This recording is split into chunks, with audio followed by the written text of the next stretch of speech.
My mother kept trying to win my little sister's love until an accident she caused left my sister unable to walk forever. It started with a photo. My mom made my little sister write, "I love mommy more," across my dad's face. He beamed as his face sank.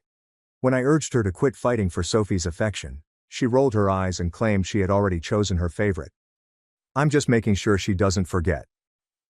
I remained mute. That was 5 months ago. This morning she was dragging her fingernails along our garden fence, screaming Sophie's name as blood flowed from her hands. When my 7-year-old sister said she loved her father more, Mom was preparing dinner when Sophie rushed up to her and grabbed her skirt. Mommy, come, Daddy's wearing my Elsa costume, he looks so funny." Mom laughed, but said she was too busy to go look. And Sophie humorously responded, "Ooh, I'm Mommy, I cook, I'm too bored to have fun." She then giggled. "That's why I love Daddy more." She dashed back to play.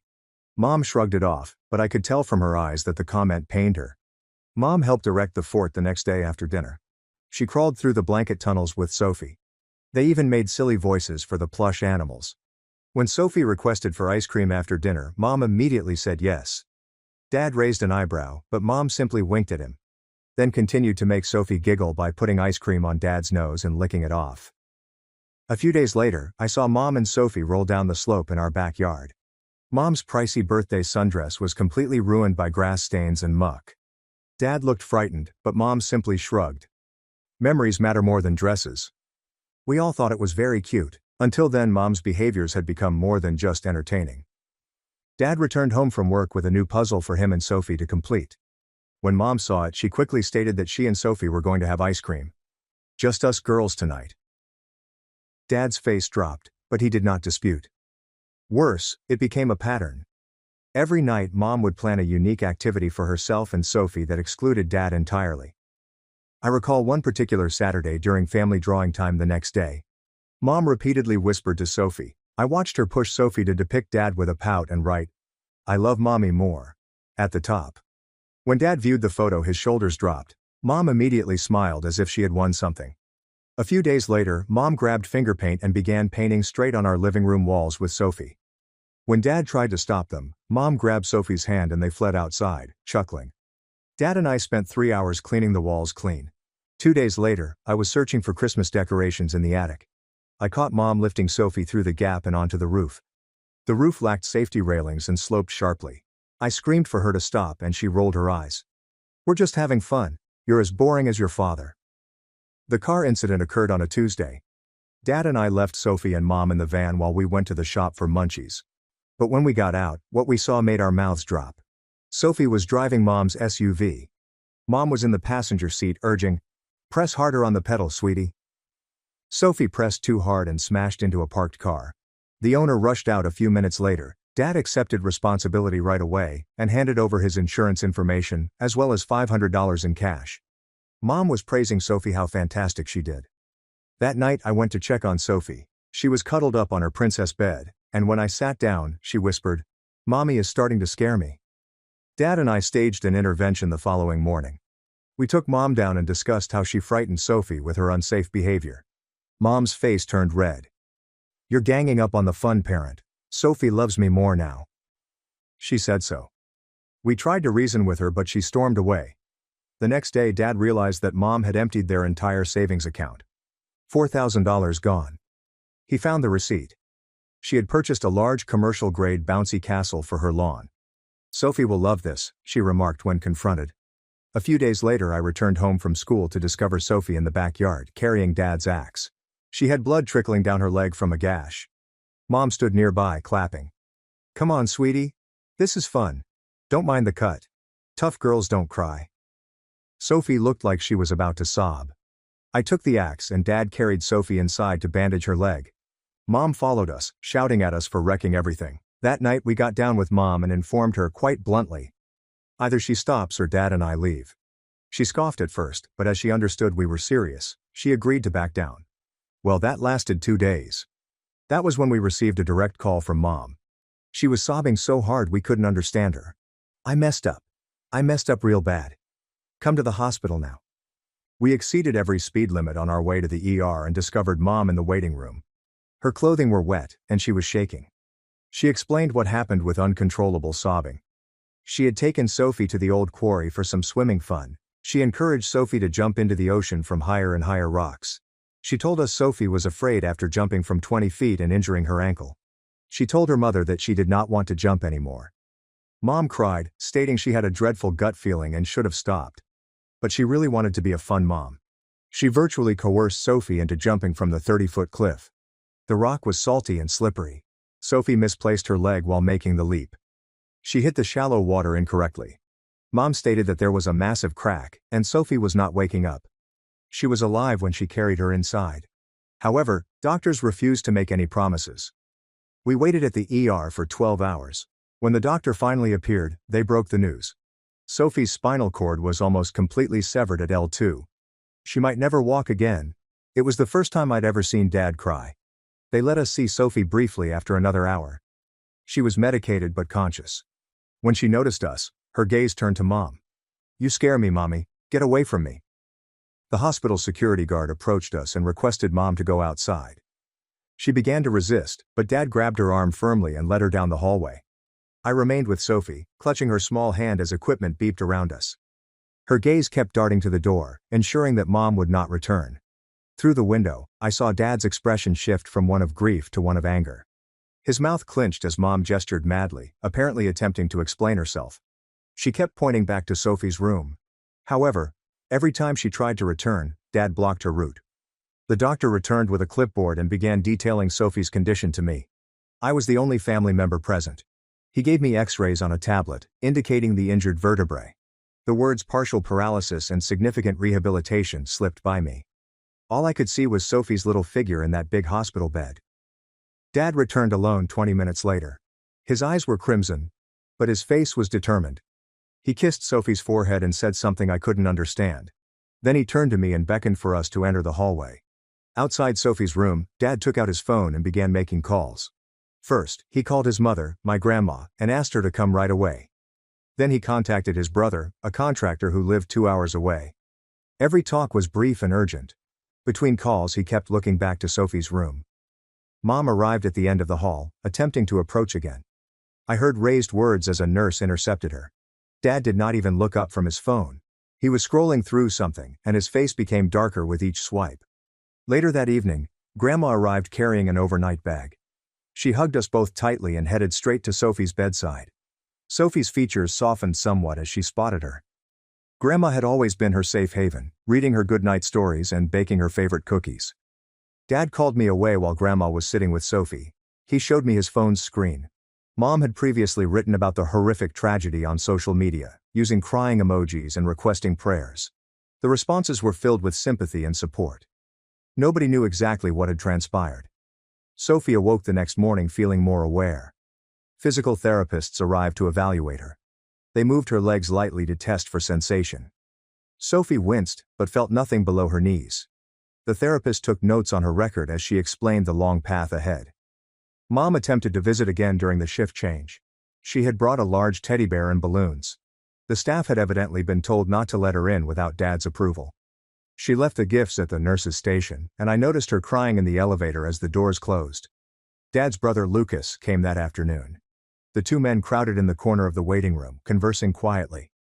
Lucas continued to shake his head and run his hands through his hair. I overheard parts of their chat about emergency custody and papers. Sophie underwent her first operation 2 days later to fix her spine. We waited in the surgery waiting room. Dad paced back and forth while Grandma knitted to keep her hands occupied. Mom arrived midway through, but hospital security led her to a separate waiting room after Dad spoke with them. The procedure went smoothly, but the surgeon's update was grim. Sophie would need several months of physical rehabilitation. She might recover some function, but walking normally seemed improbable. Dad's fist tightened so firmly that his knuckles became white. Dad made more phone calls that night when Sophie was sleeping. This time he contacted his bank, insurance company and work regarding family medical leave. He was building something, prepping for something, but I wasn't sure what. Mom sent me dozens of text messages, images of Sophie as a baby, videos of them playing together, and lengthy essays about how sorry she was. I did not respond. Every time my phone buzzed, I remembered Sophie's horrified expression as she asked her mother to leave. On the 4th day, the social worker paid a visit. She interviewed each of us separately, asking detailed questions about Sophie's home life and the circumstances that led up to her injuries. The pattern here demonstrates how Mom's demand for recognition absolutely outweighs her parenting judgment. Consider how she frames every interaction as a competition with Dad, rather than focusing on Sophie's genuine needs or safety. Dad had prepared a packet with printed screenshots of Mom's social media posts, bank statements indicating depleted savings, and images of Sophie with the axe wound. Sophie began physical therapy while still in the hospital. The therapist assisted her with simple exercises aimed at maintaining muscular tone in her paralyzed legs. Sophie tried so hard, her face wrinkled in concentration, but her legs wouldn't follow her directions. Mom snuck in during a shift change. I discovered her standing over Sophie's bed, stroking her hair and muttering apologies. Sophie's monitor began beeping faster and her heart rate spiked. She forced her eyes tight, pretending to sleep. I punched the call button and informed the nurse that Mom was not meant to be there. Mom turned against me, her face twisted with rage. She accused me of poisoning Sophie against her, siding with Dad, and destroying their particular link. Security arrived before she could say anything else. Dad moved quickly after that. He met with a family lawyer advised by Lucas and gathered all of the data we'd gathered, including images of the finger paint on the walls, the bill for the bouncy castle, medical papers from Sophie's axe wound, and witness statements from neighbors who had seen Mom put Sophie on the roof. The house felt empty without Sophie's laughter. Dad and I took turns staying at the hospital, ensuring that someone was constantly with her. We packed her favorite books, teddy animals, and anything else that might help make the sterile room feel more like home. Mom's behavior worsened. She showed up at my school, hoping to persuade me to speak with Dad on her behalf. She contacted Dad's workplace repeatedly until his boss intervened. She even called Sophie's teacher, telling him stories about how her father was keeping her away from her daughter.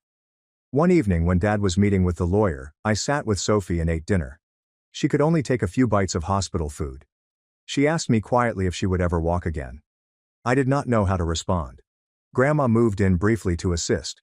She cooked meals, cleaned laundry, and ensured that I arrived at school on time. She also served as a guard at the hospital, turning away Mom when she attempted to visit during Dad's shifts. The medical expenses began arriving. Even with insurance, the expenses were enormous. Dad spent several hours on the phone with billing departments, insurance companies, and the hospital's financial aid office. The stress was evident in the fresh creases on his face. Sophie experienced both good and bad days. Sometimes she pushed hard in physical therapy, determined to regain sensation in her legs. Other times she just wailed, wondering why Mommy had her leap off the cliff. The therapist stated that the emotional damage may take longer to heal than the physical ailments. Mother hired her own lawyer. The house received papers claiming visiting rights. Dad crumpled them up and dumped them in the trash before retrieving and smoothing them out, knowing he'd need them for paperwork. Lucas assisted Dad with the installation of security cameras throughout the home. They installed new locks on all of the doors and windows. Dad didn't say it out, but we all knew he was concerned about what Mom would do next. Sophie's 7th week in the hospital resulted in a tiny breakthrough. Throughout therapy, she had tingling in her left foot.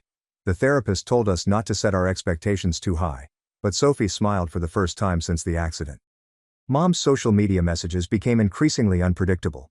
She published old images of herself and Sophie, with remarks about being separated from her baby. She mentioned Dad's business, my school, and even the hospital. Dad documented everything and added it to his growing file. The night before Sophie's discharge, we held a family meeting in her room. Dad said that she would be returning home, but everything will be altered.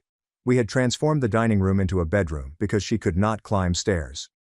A wheelchair ramp was being constructed. Physical therapists would visit the house 3 times a week. Sophie listened carefully before asking if Mommy would be there. Dad knelt beside her bed and pledged to keep her safe. She nodded, entirely trusting him, but I saw terror in her eyes. As we prepared to take Sophie home, I reflected on how much had changed in just 2 months. Our family was fractured, possibly beyond repair, but Sophie was still alive, which was all that counted. The real war has barely begun. The wheelchair ramp installation crew arrived at dawn. I looked out the window as they measured and cut lumber, the roar of power tools drowning out the morning birds. Dad oversaw every aspect, measuring angles and testing the surface. Sophie sat in her improvised wheelchair on the porch, her hands holding the armrests. Mom's automobile pulled up across the street. She sat there for 20 minutes, simply watching. Dad noticed but continued working with the crew. When Mom eventually got out and approached, Dad stopped her on the walkway. Their conversation lasted less than a minute before Mom stormed back into her car and drove away. Sophie's first night home was tough. The hospital bed we had leased barely fit into the renovated dining room. She awoke crying 3 times, disoriented and asking for assistance. Every time, Dad or I raced to her side. Grandma slept on the couch nearby, eager to help. The next morning, we had our first home physical therapy session. Olivia, a patient woman, spent an hour working with Sophie.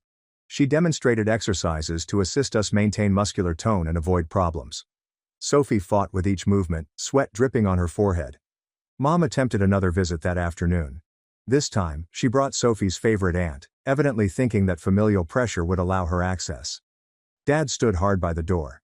The aunt appeared uneasy, caught between family members.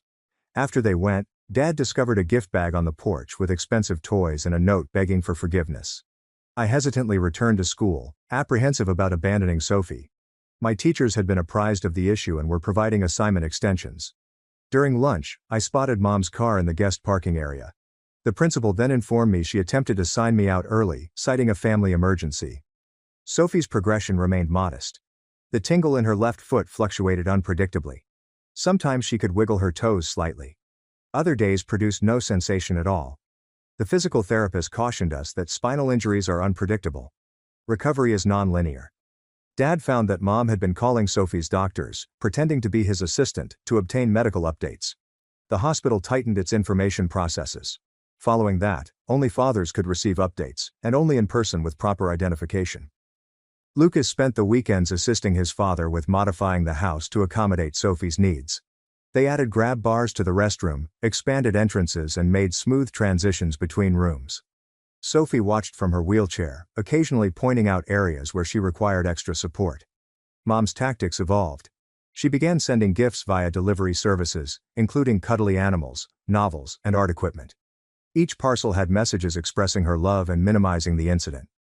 Dad photographed everything before storing everything in the garage, creating a documentation file. The medical expenditures continued to grow. Even with payment arrangements, the financial hardship was evident. Dad sold his motorcycle and worked more shifts whenever possible. Grandmother contributed from her pension. We made sacrifices together to assist Sophie's rehabilitation. Sophie's emotional condition changed dramatically. Some days, she resembled her former self, laughing at cartoons and playing with toys. Other days, she didn't say anything, staring at her unmoving legs with hollow eyes. The trauma counselor came twice a week and used play therapy to help her cope. Mom showed up for one of Sophie's physical therapy sessions. She had somehow figured out the timetable and waited till Dad went out to take a work call. Olivia abruptly halted the session and wheeled Sophie to her bedroom, while I blocked Mom's route. Her anguished pleas rang throughout the house until her father reappeared and let her out. The security cameras proved their worth repeatedly.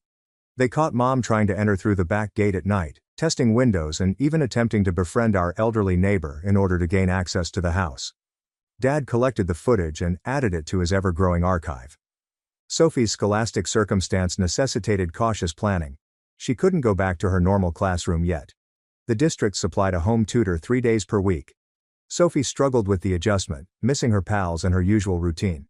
We scheduled video conferences with students in an attempt to retain some normalcy. Mom's lawyer wrote more hostile letters requesting access. They questioned Dad's decisions, suggested mistreatment, and threatened legal action. Dad's lawyer answered by providing evidence of Mom's harmful behavior and Sophie's explicit fear of her mother. One morning, I discovered that Mom had slipped dozens of printed photos under our door from before the accident, depicting joyful moments between her and Sophie. The manipulation was evident, yet it ached to witness those memories weaponized. Sophie reached a significant milestone in week 10. She stood with support for 30 seconds. The physical therapist used parallel bars to help her get out of her wheelchair. Her legs shook furiously, but supported her weight. We all sobbed, including Olivia. Mom's social media campaign escalated. She started a blog chronicling her unfair separation from Sophie, portraying herself as a victim of her father's domineering actions. Friends and distant relatives began phoning after only hearing Mom's story. Dad declined to speak publicly, instead focusing on Sophie's care. The financial burden compelled severe judgments. Dad pondered selling the house in favor of something smaller and more accessible to Sophie. Lucas offered to buy Dad's truck and loan it back to him, which moved Dad to tears. Mom is playing lawyer ping pong, while Sophie is learning to walk again. Talk about priorities becoming as twisted as a pretzel in a blender. The security cameras recording her window shopping at midnight like a bargain burglar demonstrate her problem-solving abilities. We were running out of resources. Sophie's improvement has plateaued, which is frustrating. The initial gains ceased, leaving her with little sensation and little functional movement below the knees. The doctors altered their expectations, referring to permanent modifications rather than full healing. Mom tried to ambush us during a medical checkup. She approached the parking garage as her father transported Sophie from the car to a wheelchair. Sophie began hyperventilating, and her entire body shook. Security intervened while I consoled Sophie, but the harm had been done. She refused to leave the house for several days following. Grandma's health deteriorated as a result of her stress. She acquired high blood pressure and required her own medical appointments. The role reversal was difficult. She had come to assist us, but she now needed care for herself. Dad recruited a part-time assistant, which was another expenditure we couldn't afford. Sophie's birthday approached, her first after the catastrophe. She requested a quiet celebration with only her family. My heart ached as she said, "No, Mommy." We arranged a low-key celebration with her favorite cake and a few homemade gifts. Mom discovered the birthday idea on social media. A cousin had casually mentioned it. She arrived with a huge present and demanded entrance. Dad forcefully blocked the door as she yelled accusations. Sophie heard everything from her room and sobbed into her pillow. The event caused Dad to file for a restraining order. The lawyer stated, "We had enough documentation, but the process would take time." Meanwhile, Mom's harassment persisted through every possible channel. Sophie began experiencing nightmares about water. She would wake up gasping, as if she were drowning. The trauma counselor increased their appointments, but progress was gradual. Sophie refused to take baths, instead allowing for brief showers while grasping safety bars. Mom enlisted the help of flying monkeys, as well as friends and family members who believed her story. They called frequently, left messages, and even arrived at our door. Each contact depleted our energy and time, which we required for Sophie's care. Lucas found that Mom was spreading accusations about Dad at work, accusing him of being harsh and domineering. Dad's supervisor, fortunately, recognized the reality and supported him. However, co-workers' murmurs and stares added an additional degree of tension. Sophie's incremental advances became our lifeline. She learned how to shift herself from bed to wheelchair with little aid. She could take a shower while sitting down, using grasp bars. Each small independence win felt tremendous. Mom's attempts became increasingly imaginative and scary. She hired a private detective to photograph our regular activities. She asked Sophie's old babysitter to check on everything. She even phoned my school counselor to express her concerns about my home life. The breaking point occurred during Sophie's swim treatment session. It was her first time near water since the accident, in a carefully supervised therapy setting. Sophie was making progress, floating with help, when Mom emerged through the pool's glass observation window. Sophie noticed her and panicked, breathing water and choking. Sophie was hysterical and fought everybody who tried to touch her, so the therapist had to remove her out right away. Sophie vomited from fright at the end of the session and refused to continue with therapy. Dad eventually snapped. He addressed Mom in the parking lot as I remained with Sophie. I couldn't hear the words, but I could see Dad's controlled rage, Mom's theatrical motions, and finally her speeding away. Dad returned, shaking with wrath. That night we had an emergency family meeting. Dad, Grandma, Lucas and I spoke about alternatives as Sophie slept. The situation was untenable. Mom's rising behavior was impeding Sophie's improvement. We needed a permanent answer. Lucas offered going out of state and starting over somewhere Mom couldn't follow. Grandma was concerned about Sophie's medical team and established care. Dad investigated legal possibilities in other jurisdictions. I just wanted Sophie to feel safer again. Sophie must have overheard as she wheeled herself out. Tears flowed. She begged us not to force her to leave her doctors and her room, which were the only sources of stability she had. We pledged to find another way. Dad spent the following few days on the phone with attorneys, social workers, and advocacy organizations. The restraining order papers progressed slowly. Mom's attorney fought every step, requesting psychological assessments and supervised visitation. Mom's behavior indicated that she was unraveling. Her social media messages become increasingly nonsensical. She shared previous footage of Sophie walking, running, jumping, and all the stuff she had stolen from her.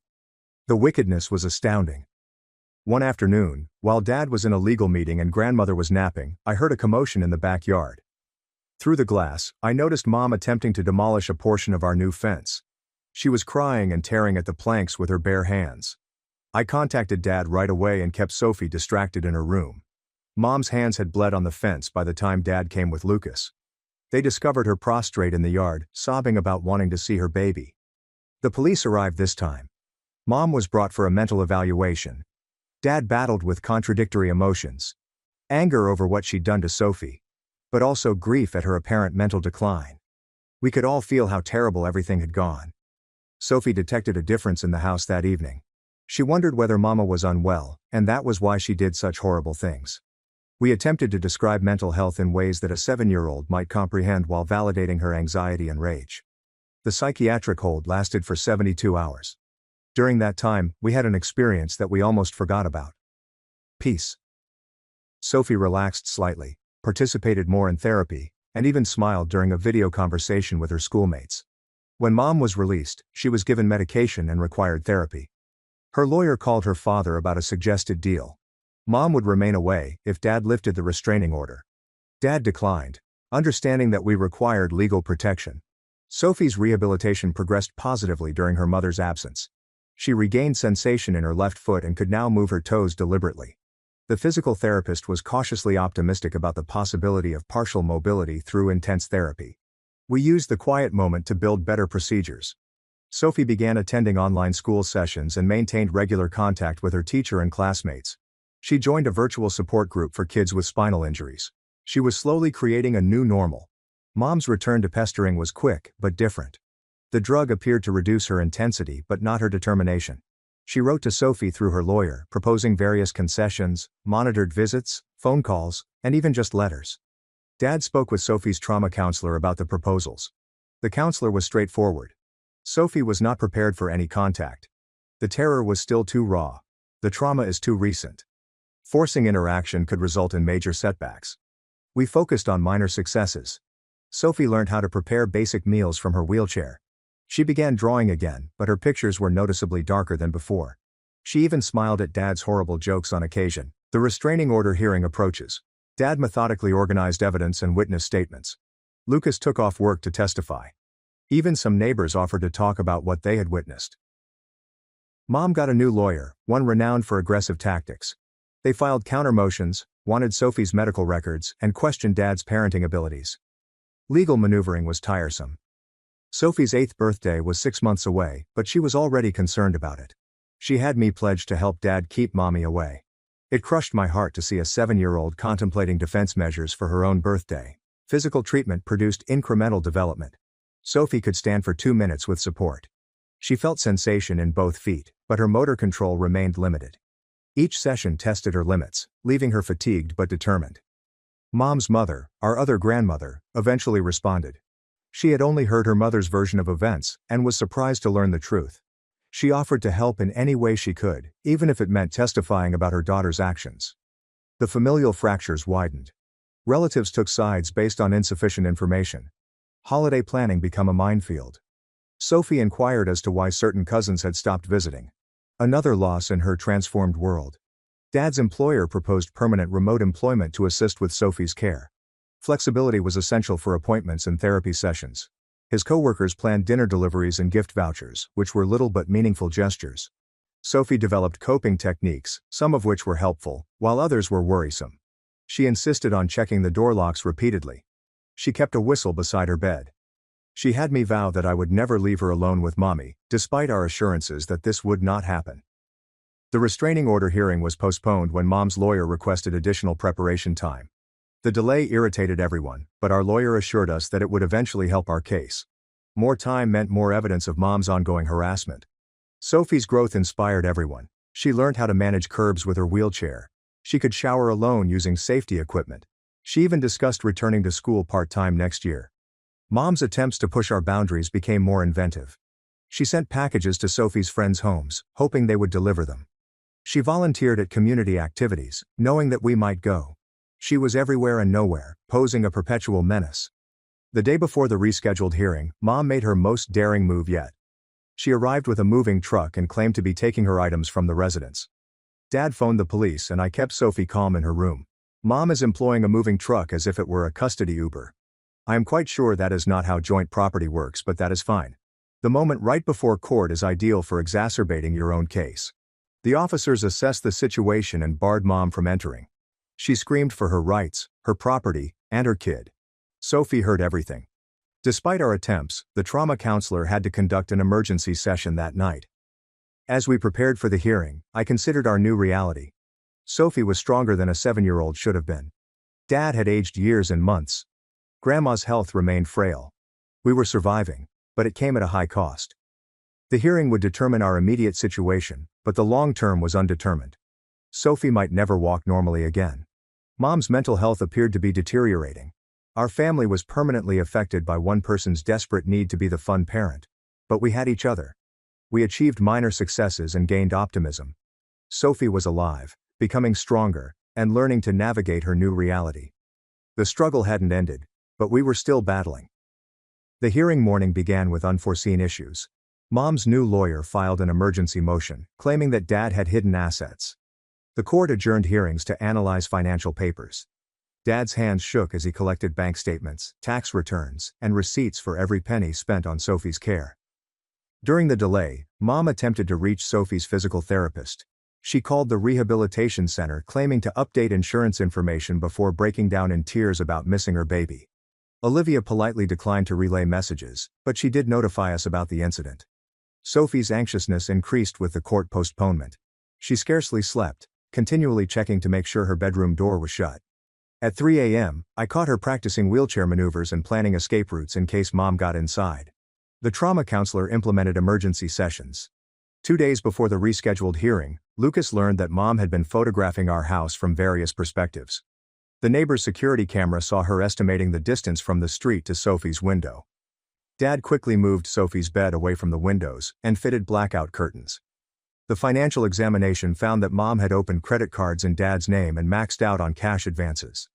We were unaware that we had $23,000 in debt. Dad's lawyer hurried to add fraud documentation to our case, while Dad spent hours on the phone with credit card companies. Sophie's physical treatment deteriorated. She was always watching the door, so she couldn't concentrate on her workouts. Her progress was reversed. The 2-minute standing record fell to 30 seconds. Olivia recommended suspending sessions until the legal matter was resolved, but Sophie insisted on continuing. Mom's mother paid an unexpected visit and delivered disturbing news. She discovered journals in her mother's apartment that detailed complex preparations to rescue Sophie. The submissions included researched wheelchair-accessible routes to the Canadian border, as well as lists of drugs that might be used to sedate children. Grandma handed everything up to Dad's lawyer. We all stayed awake the night before the hearing. Sophie experienced panic attacks every several hours. Dad paced the home, checking the locks and cameras. I sat in Sophie's doorway, observing her restless slumber. Grandma brewed many glasses of tea. Nobody drank. The court day began with Mom appearing in a wheelchair, claiming stress-induced paralysis. Her lawyer contended that she needed accommodation and understanding, not restriction. The judge requested medical proof. Mom unexpectedly rose up when the bailiff proposed calling the ambulance. Dad delivered our evidence systematically. Security footage, medical data, financial fraud documentation, and witness testimony. The judge's countenance darkened as the pattern revealed. Mom's lawyer tried to interrupt several times but was shut down. Sophie delivered her testimony via video hookup from a secure room. She talked openly about her dread, nightmares, and the accident. When asked if she wanted to see her mother, Sophie shuddered and shook her head. The judge observed her obvious anxiety. Mom's testimony unraveled swiftly. She contradicted herself regarding the quarry event, saying the roof access was secure and that the axe wound was overstated. When Sophie was shown images of her injuries, she blamed her father for not providing adequate supervision. Her lawyer winced visibly. The judge ordered a recess following Mom's outburst about being the victim. During the break, Mom cornered me in the hallway restroom. She gripped my shoulders and begged me to tell the judge that Sophie needed her mother. I yelled, and security removed her. Lucas testified about her mother's attempts to gain entrance to the residence, revealing footage from cameras she was unaware of. The judge observed Mom testing windows at 2 a.m., attempting to pick locks and even offering to bribe the mailman for a key. Each video bolstered our case.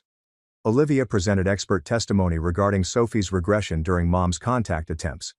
She added that Sophie's physical improvement was closely tied to her sense of safety. The medical evidence was apparent. Mom's presence actively hampered Sophie's recuperation. Mom's final witness, a friend who had only heard her account, faltered under cross-examination. She revealed that she had never seen Mom with Sophie after the accident and had only heard her stories. She left the stand, visibly distressed, understanding she had been duped. The judge's ruling arrived quickly. Sophie received a permanent restraining order and was not allowed to contact anyone until she reached 18. Mom screamed for her rights, love, and baby. As she approached her father, the bailiffs pushed in closer. Her lawyer physically held her back. Mom made a final attempt outside the courthouse. She broke free from her lawyer and dashed to Dad's car, where Sophie waited. I pushed myself between them as Dad started the engine. Mom stomped on my back, yelling Sophie's name, till cops arrived. Sophie's soft cries broke the silence on the way home. She had heard everything via the car's windows. Dad reached back to clasp her hand, and I caressed her shoulders. Grandma waited on the porch, her face filled with questions that we would address later. That night, Sophie slept soundly for the first time in months. No checking locks, no nightmares, and no terror. Dad sat outside her door anyway, eventually allowing himself to cry. The war was won, but the cost was enormous. Mom's harassment did not stop immediately. She sent letters to various relatives, set up bogus social media sites, and even hired a plane to fly a banner above our house. Every violation was noted and reported. Her personal lawyer eventually dropped her as a client. Sophie's rehabilitation progressed faster without the continual fear. She stood for 5 minutes inside a week. Her toes responded regularly. Olivia sobbed delighted tears when Sophie took an assisted step with parallel bars. Hope crept back into our lives. The financial fallout took several months to address. Dad fought every false charge while handling Sophie's medical bills. Lucas arranged a fundraiser to help meet therapy expenses. The community's support astonished us. People who had witnessed Mom's slide wanted to help. Sophie's emotional mending went slowly.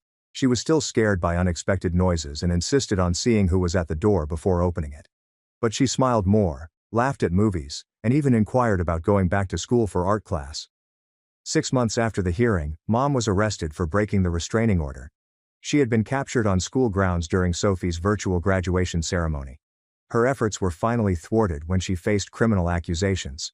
Prison was her new reality. Sophie learned to walk with forearm crutches, defying the initial prediction. Each step required immense effort, but she persevered. We all sobbed when she walked unassisted across her bedroom. She wouldn't sprint or jump again, but she could walk. Dad gradually improved our financial stability. He accepted a promotion that required additional hours but allowed remote work. The balance was not perfect, but Sophie was never without attention or support. We learned how to function as a smaller, stronger family unit.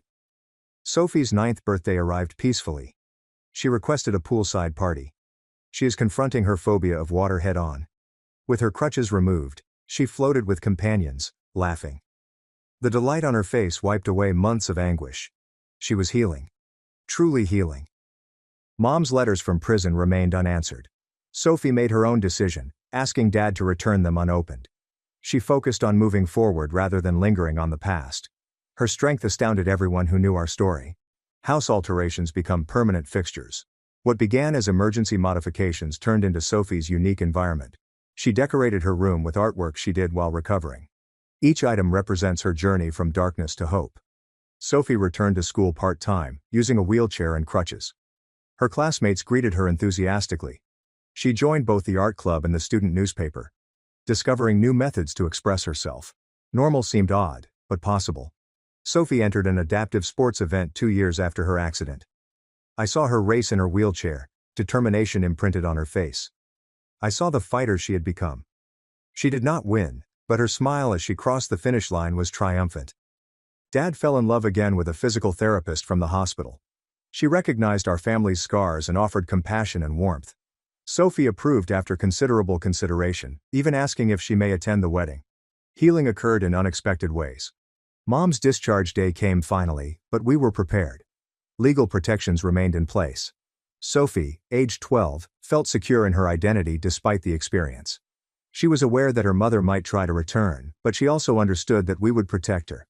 Our family appeared different than before. Smaller, scarred, but unbreakable. Sophie walked on crutches but stood tall. Dad had tension lines but grinned freely. Grandma walked slowly, but she remained our base. I grew up faster than expected, but I found meaning in defending my sister. Mom's urgent need to be the fun parent was costed in Sophie's steps, Dad's gray hair, and Grandma's medicine bottles. Nonetheless, we survived. More than that, we learned to thrive in our new surroundings. Sophie's laughter resumed. Different, yet genuine. That triumph was most important.